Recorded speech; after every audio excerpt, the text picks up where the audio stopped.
एक बार शेख चिल्ली को कुछ दिनों से रात को नींद नहीं आ रही थी।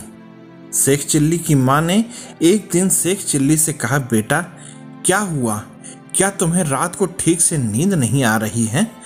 मैं जब रात को पानी पीने के लिए जा रही थी तो मैंने देखा कि तुम डर के मारे कराह रहे थे। शेख चिल्ली ने उत्तर दिया, माँ कुछ दिनों से मुझे एक सपना आ रहा है जिससे कि मुझे रात को नींद नहीं आ रही और मैं सो भी नहीं पा रहा हूँ। माँ ने पूछा, कौन सा सपना? शेख चिल्ली बोला, माँ वही सपना जो मुझे बचपन में भी परेशान किया करता था। शेख चिल्ली जब छोटा था तो उसे बिल्लियों से बहुत डर लगता था और वह सपने में देखता था कि वह एक चूहा बना हुआ है और पूरे शहर की बिल्लियां उसके पीछे पड़ी हैं, उसको मार डालना चाहती हैं। उसकी माँ ने कहा, बेटा तू चिंता मत कर, मैं तुम्हें हाकिम जिन के पास ले जाऊंगी।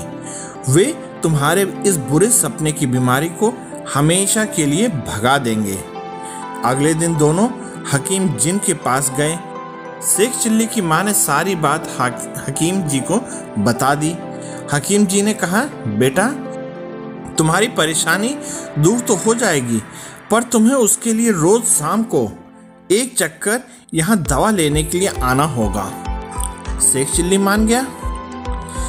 जब उस दिन वह दवाई लेने हकीम जी के पास आया तो हकीम जी ने उससे बहुत देर तक बात की, उसे यह एहसास दिला दिया और कहा, याद रखना कि तुम चूहे नहीं हो, और उसे कोई लाभदायक दवा दे दी।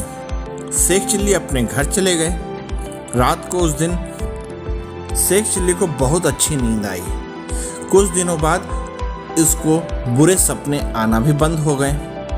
एक दिन शेख चिल्ली हकीम के पास दवा लेने के लिए जा रहा था। हकीम जी के घर के बाहर एक बिल्ली खड़ी थी। उसे देखते ही शेख चिल्ली डर गया और भागकर हकीम के पीछे जाकर छिप गया। हकीम जी ने कहा, बेटा डर क्यों रहे हो?